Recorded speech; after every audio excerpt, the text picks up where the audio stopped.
थोर मोठे लेखक लक्ष्मण गायकवाड साहेब. मी ज्या समाजात जन्माला आलो ती समाज म्हणजे जन्मजात चोर गुन्हेगार असं डिक्लेअर केलेली जमाती आहेत. माझ्या आईला साडी कुठून आणली, भांडे कुठून आणले ह्याची विचारणा व्हायची.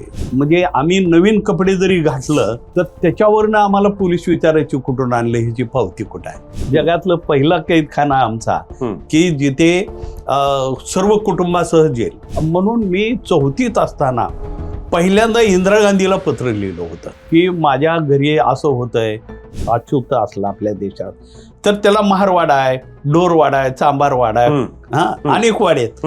आमचा वाडाच नाही, म्हणजे किमान दलिताची नोंद तरी होते. आमचं सेन्सस पण होत नाही. हेनरी म्हणून पिक्चर आला, ती टोटली उचल्यावर आहे. पुन्हा सैराट जो आला तो वडार वेदना आणि उठाव नावाची माझी कादंबरी आहेत माझ्याकडे पुस्तक. तर या दोघांचं थोडं थोडं घेऊन सैराट पिक्चर बनवला.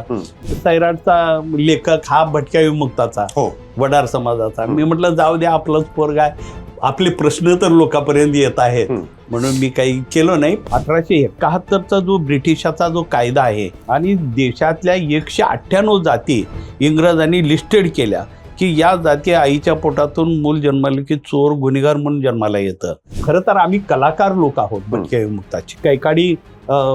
काडी काडीपासून शिल्प तयार करतो म्हणून त्याला कैकाडी म्हणलं जातं. वड्डर म्हणजे दगड फोडणारा, पात म्हणजे रस्ता तयार करणारा, वट म्हणजे वठवणारा, रस्ते वठवणारा. आम्ही डुकरं का खातो?